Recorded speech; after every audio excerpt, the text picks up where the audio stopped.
मेरी असली तौर पे काशिफ इसके दोनों पहलुओं का जायजा लेने की जरूरत है। ओसामा बिन लादेन पाकिस्तान में क्यों था? ओसामा बिन लादेन का नेटवर्क पाकिस्तान में क्यों था? इसी एजेंसीज ने, इसी फौज ने, इसी हुकूमत ने उन्हीं के नेटवर्क के सैकड़ों हजारों लोग मारे हैं, पकड़े गए। उन लोगों की तरफ हम क्यों नहीं देखते? आज पाकिस्तान, उसामा बिन लादेन जिंदा था तो पाकिस्तान के लिए अजाब था, हमें हम पे इल्जाम था कि वो एक सेफ हमन है पाकिस्तान टेररिस्ट के लिए, और आज फिर उसके मरने के बाद फिर पाकिस्तान के ऊपर उंगलियां उठाई जा रही हैं कि पाकिस्तान, हम कह रहे थे वो पाकिस्तान में है और वो पाकिस्तान से पकड़ा गया, पाकिस्तान से मारा गया। इसका जवाब अब दूसरा जवाब हमने देना है। आप भी वही सवाल उठा रहे हैं। मैं बताता हूं आपको भाई, सवाल ये है कि पाकिस्तान एक तकरीबन 20 करोड़ लोगों का मुल्क है काशिफ। हम ना दुनिया के साथ अपने तनाजुर को डिस्कस नहीं प्रॉपरली करते।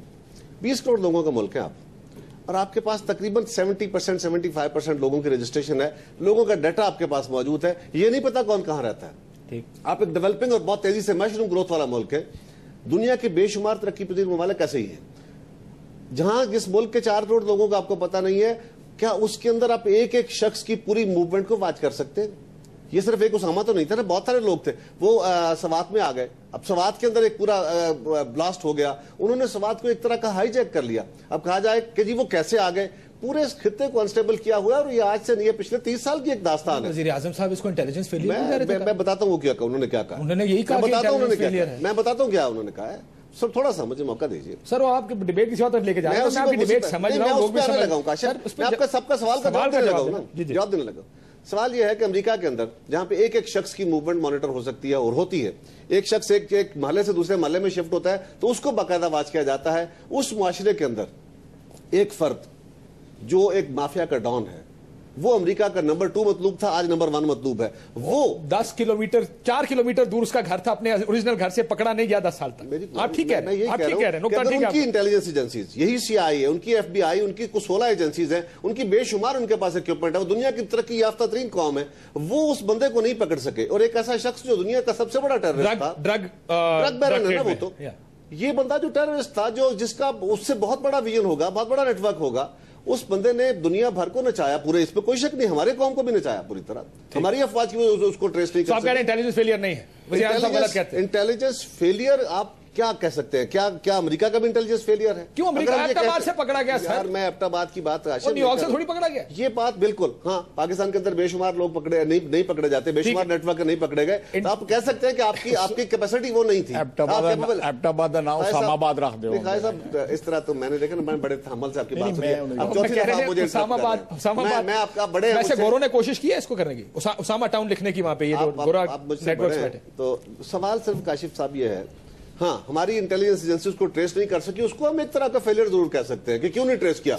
लेकिन ये सिर्फ ये नहीं है काशिफ, वो पिछले कितने अरसे से इस इलाके के अंदर टेररिस्ट हैं, तालिबान है, अलकायदा है, उनके नेटवर्क्स हैं, उनको कितना ट्रेस कर सके हम? हमारी स्टेट की कैपेसिटी और कैपेबिलिटी कितनी है? It's not an intelligence failure, it is not. मैं खुद काफी मेरा ये ख्याल है कि इतना आसान काम नहीं है इन लोगों को पकड़ना जितना अमरीकी सोचते हैं कि हम गए, बंदा उठाया। हम अमरीकियों से ज्यादा सोचते हैं। जब बंदा उठाया और साथ में पकड़ के क्या फाड़ लिया, मतलब वो लोग भी इस चीज को समझते हैं कि किस तरह करना चाहिए। लेकिन सवालों का जवाब जो है और आगे क्या करना है, कि ये जो अमरीकी हैं वो कह रहे हैं कि भाई मुझे काशिफ साहब इतना मौका दीजिए। ख्वाजा साहब ने जो बात कही है प्राइम मिनिस्टर और प्रेसिडेंट के बयान के ऊपर, मैं सिर्फ उसकी थोड़ी सी वजाहत कर दूं। प्रेसिडेंट साहब ने जो बात कही है, ये यकीनन सेम डे जिस दिन हुआ है उससे नेक्स्ट डे ये लगा हुआ था। आपके अपने साथी कहते हैं यार कौम को एतमाद में ले लेते, लिखने के टाइम में मैं वही कहने लगा हूँ, वो हक्कानी नेटवर्क ने लिखा, इन्होंने थोड़ा ही लिखा है। देखिए बात सुनिए, देखिए इस तरह गुफ्तगू यार नहीं होती। मैं सबका गुफ्तगू बड़े आराम से सुनता हूँ, मुझे हैरानगी है, हमको जुगतबाजी में तो नहीं बैठे ना, मैं ख्वाजा साहब की बातों पर जुगत लगानी बात कर रहे हैं, वो मजाक नहीं कर रहे। आप मुझे बोलने नहीं देना चाहते, आप चाहते हैं कि मैं मजाक ना करूं, तो मैं नहीं करता। हकानी साहब ने वो कह रहे हैं काम करें, आप तीनों मिल जाए, मैं बैठा हूं खामोशी से, आप जो कहना, मैं आपके पास वापस आता हूं सर। आपने जो कहना चाहते हैं कहें, मैं सुन लेता हूं। अगर भाई आपने सुनना ही नहीं है, मैं इसके ऊपर आता हूं। जिस तरह कल असेंबली में चौधरी निसार साहब ने बड़ी तकरीर की, और जब जवाब देने के लिए रहमान वाल खड़ा हुआ तो सब लोग खड़े हो गए, चौधरी निसार साहब समेत, जो हमें लेक्चर देते हैं पार्लियामेंट्री डेमोक्रेसी का और आदाब का, और सारे उस बंदे को ऊपर गालियां दी जा रही है, उसको बुरा भला। मेरा एक और नुकता भी है कि इतनी सीरियस डिबेट में जो लोटे किनारे, क्या डिबेट आपने शिफ्ट नहीं कर दी इस मामले से एक ऐसे मामले पर जो शायद उतना ज्यादा जरूरी नहीं जितना ये था? मैं आता हूं आपके पास और मुस्लिम लीग नून का मैं जानता हूं, जानना चाहता हूं अब्बासी साहब, क्या ये सवालों के जवाब हैं? ये मैंने आपको बताया, स्टेट डिपार्टमेंट की अगली पोजीशन ये है कि मिलेगा तो फिर मारेंगे, क्या इतना तगड़ा रिस्पॉन्स हमारे पास है और आगे करना क्या हमने डिप्लोमेटिकली? देखिए, इसमें जो प्रेसिडेंट साहब का इमीडिएट रिस्पांस था और प्राइम मिनिस्टर का, तो दफ्तर खारजा नहीं, पहले इन दोनों की बात, पहला दफ्तर खारजा का आया था। प्राइम मिनिस्टर साहब ने जो फरमाया उसके ऊपर प्रेसिडेंट साहब ने जो फरमाया, और फिर जो कायरा साहब कह रहे हैं ना कि 2 फेसिट्स से खास उसके, मुझे इसमें सिर्फ वो फेसिट बता दें जिसमें कंडेमनेशन की गई है कि हमारी सोवरेनिटी को ब्रीच किया गया है। इसप्रेसिडेंट साहब he didn't utter a word, पूरा ये हक्कानी साहब ने जो लिखा था इसमें एक लफ्ज ही लिखा हुआ कि हमारी आपने सोवरेनिटी को ब्रीच किया है और हम इसको प्रोटेस्ट करते हैं या कंडेम करते हैं या सेंश्योर करते हैं, ना ही प्राइम मिनिस्टर साहब ने कहा और कल भी प्राइम मिनिस्टर साहब ने नहीं कहा। देखें, ये कौमी रद्द अमल के बाद ये नई पॉलिसी आई है, इसलिए कह रहा हूं, उसके बावजूद उन्होंने नहीं कहा प्राइम मिनिस्टर साहब ने कि हम इसको कंडेम करते हैं या हम इसके ऊपर प्रोटेस्ट करते हैं, हम इसको सेंश्योर करते हैं। और उन्होंने कहा अगर वो कर भी लेते तो हम अपॉलॉजी करने के लिए तैयार नहीं है इसके बाद, प्राइम मिनिस्टर साहब के बाद। और हमने अपॉलॉजी मांगी, हमारी जुर्रत कहाँ है हम आपसे अपॉलॉजी मांगे? हम देखें, मैं ख्वाजा साहब ने जो बातें की ना, तो ख्वाजा साहब की मैं बातों से जनरली आई फुली एंडोर्स जो ख्वाजा साहब ने कहा। देखिए, हमें हमारे हुक्मरानों ने गुलाम बना के रख दिया अमेरिकन का।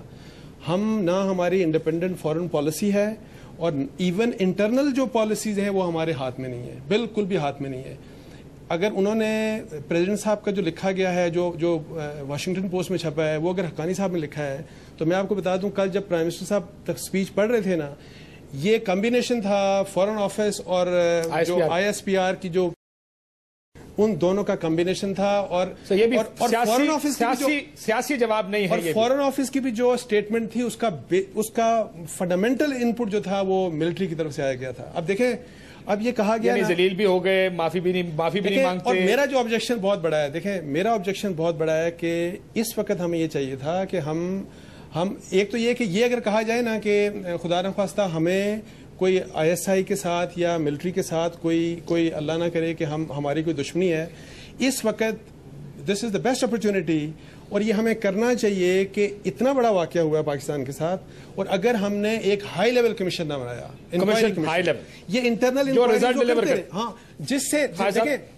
एक छोटी सी बात, उस कमीशन का मकसद ये होना चाहिए कि आप फ्लॉज देखें, आप लूप होल्स देखें, उनको प्लग किया जाना चाहिए। हमारे इंटेलिजेंस सिस्टम में क्या फ्लॉज क्या फ्लॉज है, क्या उसको ठीक करें ना, डिफेंस सिस्टम में क्या फ्लॉज, ये गुलामी से भी बाहर है। अब 2 मसाइल हैं, एक तो अपने लूप्स करने हैं, दूसरा जो गुलामी हमारी अंदर आ गई है। प्राइम मिनिस्टर साहब ने इंटेलिजेंस फेलियर की भी बात नहीं, उन्होंने क्या किया ना, तो बट करके एकदम से कहा कि दुनिया सारी में होता है, और डिफेंस के बारे में उन्होंने कोई फेलियर की बात नहीं की। तो अब क्या करें जी? खाई साहब गुलाम भी हो गए, उससे भी निकलना है, अमेरिका के तसल्लुत से निकलना है, ये भी देखना कि हमारे फ्लॉज किधर है। यहाँ पे तो हम सारी चीज को पर्दा डालने की कोशिश करें। मैं अगर आप मुझे 2-3 मिनट अगर दें तो मैं कोई कंट्रोवर्शियल बात नहीं, मैं इसका जो आप एनालिसिस मांग रहे हैं मैं उसके मुझे कह रहे हैं ब्रेक ले लें, फिर मैं ब्रेक के बाद आपके जवाब आता हूं। वो मियां साहब को भी बता दीजिएगा कि वो भी बता दूंगा क्यों बयान नहीं दिया, क्यों मीडिया के लोगों को एयरपोर्ट से बाहर निकाल दिया गया, अंदर नहीं जाने दिया गया, जबकि आपको पता है कि इतना बड़ा वाकये के बाद एक पॉलिसी बयान से आना चाहिए। बयान आएगा जी, बिल्कुल। आप एक लेते छोटा सा ब्रेक, नाज़रीन, ब्रेक के बाद वापस।